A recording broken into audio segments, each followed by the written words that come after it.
G'day and welcome to the channel, Ginger Ninja's Movie Reviews. I'm the Ginger Ninja and these are my Franchise Friday movie reviews. If you're new to the channel, thank you very much for tuning in, stopping by and checking it out.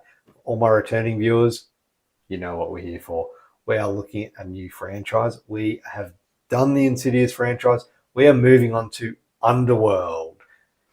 And I'm really looking forward to this one.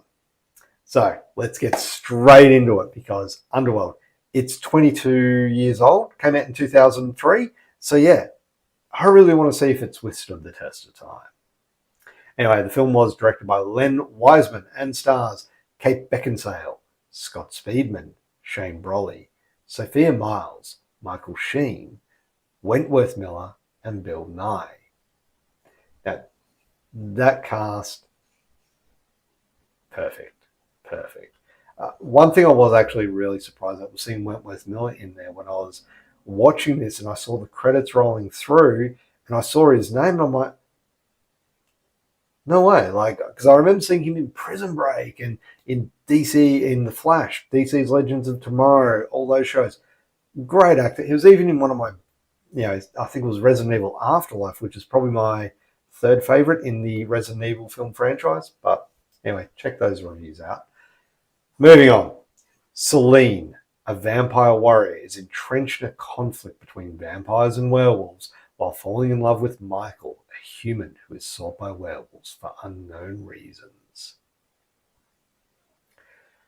So when Underworld burst onto the scene as a stylish blend of gothic horror and action, it really did aim to reimagine the eternal war between vampires and werewolves. And look, while it didn't win over every critic, it definitely carved out a cult following thanks to its striking aesthetic and its ambitious world building. And honestly, I think this movie influenced a lot of things that were to come. Like, you think of all the vampire shows, TV shows and movies that came out after this. You look at things like Twilight, which I fucking hate, but still, you look at True Blood, you look at The Vampire Diaries, all of those, they've got their, go back to Dracula, of course.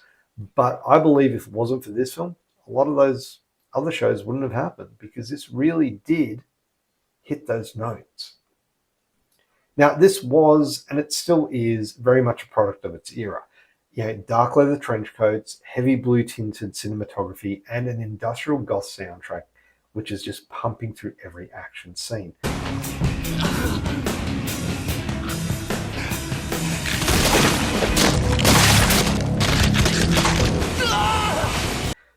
But at its core, it's a stylish mashup of vampires and werewolves locked in a centuries-long war, with Kate Beckinsale's Selene right in the middle of it.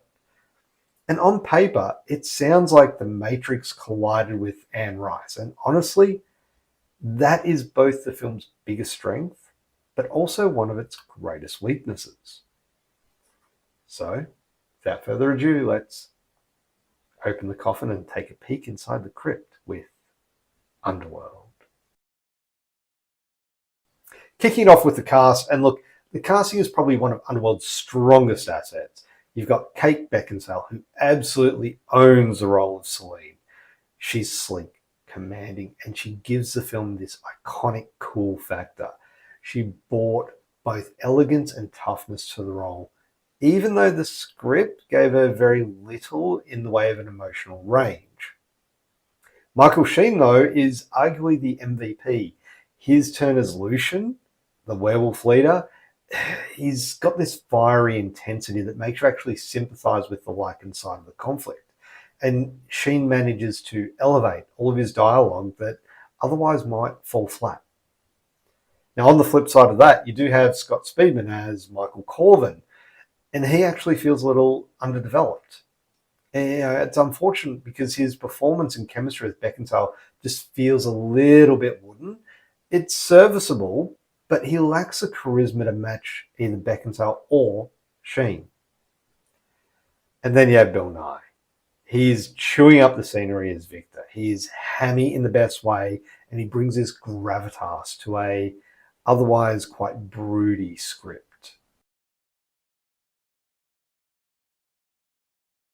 Moving on to the directing and the writing now.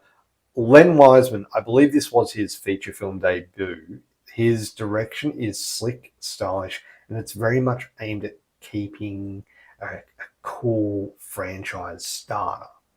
The movie drips with atmosphere. You've got the blue filters, the gothic architecture, the rain-soaked streets, which a lot of this you can see in the background. Yeah, it's got this just feel to it. There's gunfights in shadowy hallways, and he clearly wanted to build a world that felt both modern and ancient at the same time, like urban vampire mythos you could believe were happening just under our noses. And he does that really well. The whole world in this film that he built, it feels incredible and it looks incredible. But there's a catch to this. He focuses so heavily on the aesthetic that the pacing sometimes suffers. The film's runtime leans toward the long side. It's 2 hours, and you feel it during the exposition dumps. Some scenes just stop dead in their tracks just to explain lore, and this undercuts the action's momentum. The script is another reason why the film was so successful in world building. It often buckles under its own weight, though. The dialogue can be quite clunky, and it often sounds stiff and melodramatic, like it's trying too hard to be Shakespearean goth. Characters spelling out mythology rather than letting it unfold naturally. The love story between Selene and Michael feels rushed. It's more like a plot necessity than something we've actually earned. It's less romance and more, we need this for the hybrid angle.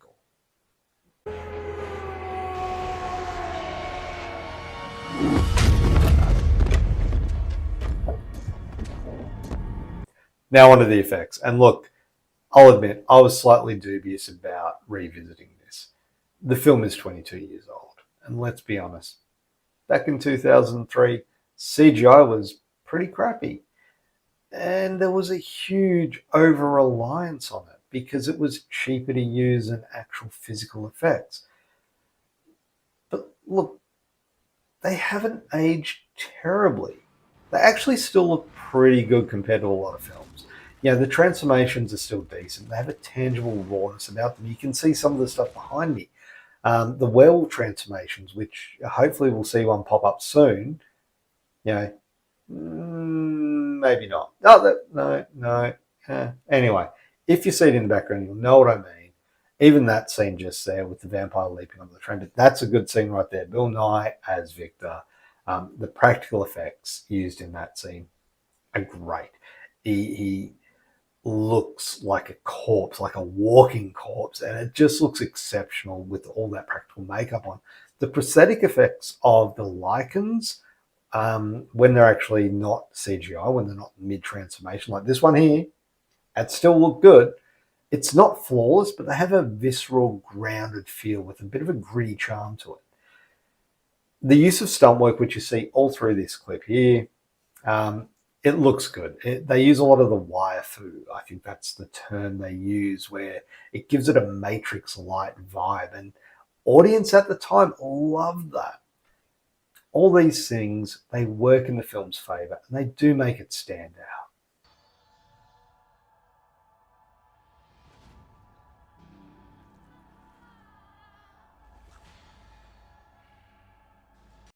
Rewatchability. Will I rewatch this one? Absolutely. There is no doubt in my mind that I'll go back and check this one out. And not just for Kate Beckinsale and Leather. By treating the vampire-werewolf rivalry like an ancient blood feud, complete with hierarchies, politics, and rich history, Underworld actually offers fans a universe that is just untapped with endless possibilities. It gave supernatural creatures a modern, almost corporate spin, making their world feel fresh and expansive. But there is so much to appreciate in this film, and I can't help but go back and watch it again. In fact, when it first came out, I watched this at the cinema many times.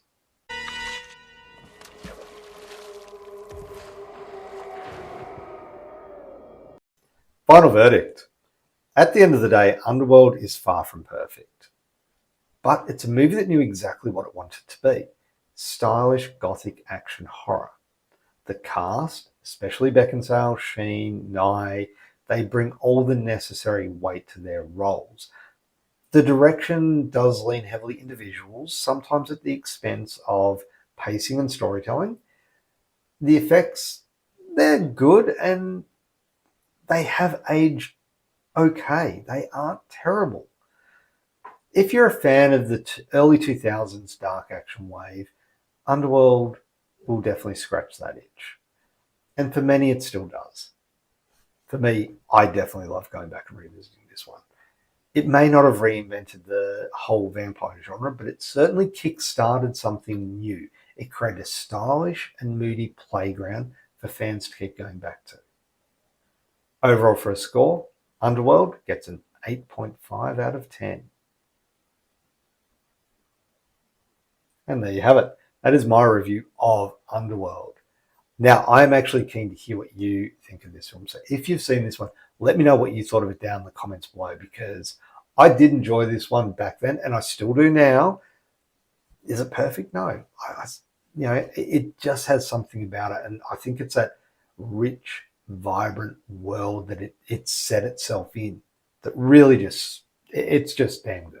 Anyway, look, I'm not going to blather on too much. Thank you very much for watching. If you haven't already, hit that thumbs up button, it'd be much appreciated. And of course, if you want to see more of these, don't forget to hit that subscribe button. We'll have the next one coming out next Friday. That'll be Underworld Evolution. Then obviously followed by Rise of the Lycans. And I think there's 2 more after that. Awakening and Blood Wars. Going by memory here, so yeah. But yeah, some of those I've seen once only. Yeah. Who knows? Maybe I'll like them more now. But let's find out. Anyway, thank you very much for watching. Have a great day. Bye.